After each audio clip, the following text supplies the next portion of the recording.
They say the world began to turn the day we stole the circle from the gods. Before fire was mastered, before iron screamed beneath the hammer, there was the wheel.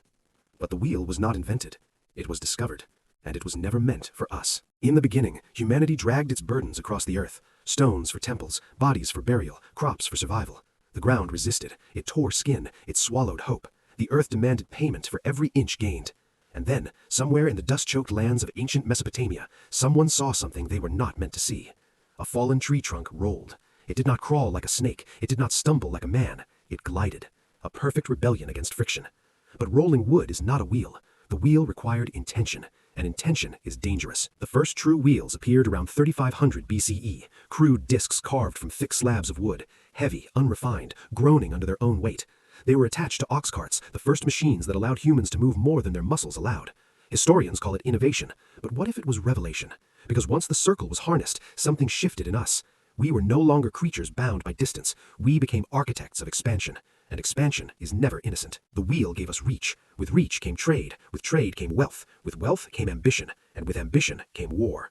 The chariot followed soon after, light, fast, deadly, wheels rimmed with wood, later strengthened with bronze, mounted with archers who rained arrows like judgment from above. Empires rose behind spinning spokes, the Hittites, the Egyptians, the Assyrians. The battlefield transformed into a storm of turning circles. The wheel did not merely carry men, it carried conquest. But its mystery deepened. Why the circle? Why this shape, endless without beginning or end? The ancients worshipped circles long before they cut them from wood, the sun, the moon, the eye, the horizon. In many cultures, the circle symbolized eternity, divinity, perfection, and yet we dared to nail it to an axle, to bind eternity to a cart. Was that not an act of defiance? As centuries passed, the wheel evolved. Spokes were introduced, making chariots lighter and faster. The Celts strengthened rims with iron bands. The Romans engineered roads, vast stone arteries stretching across continents, designed specifically for wheels to dominate terrain. The Roman Empire did not just conquer with swords, it conquered with infrastructure. A road without a wheel is stone. A road with a wheel is destiny. The wheel turned, and Rome expanded, and when Rome fell, the wheel did not stop.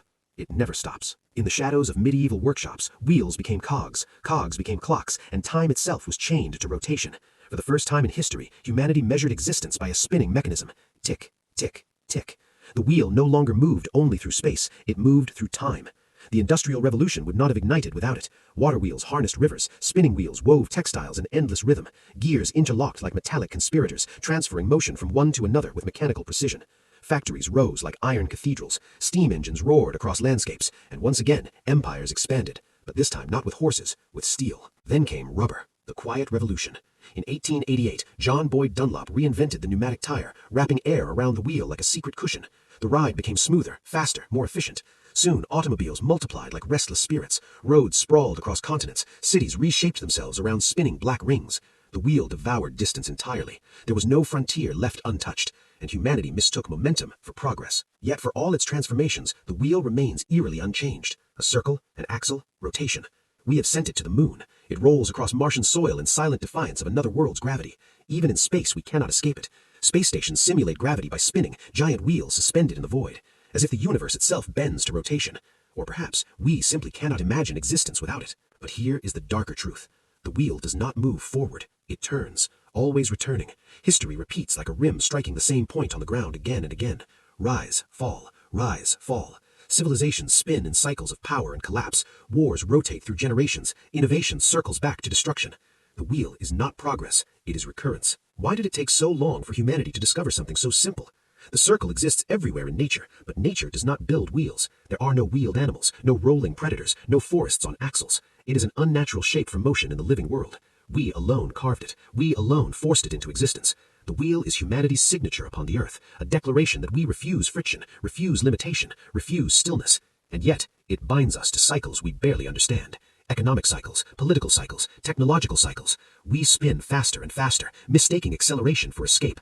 But a wheel cannot escape its path. It only rolls on it. So the next time you see a tire spinning down a highway or a clock ticking in a silent room, remember, you are witnessing one of the oldest acts of rebellion in human history. A stolen shape, a bound eternity, a circle forced into motion.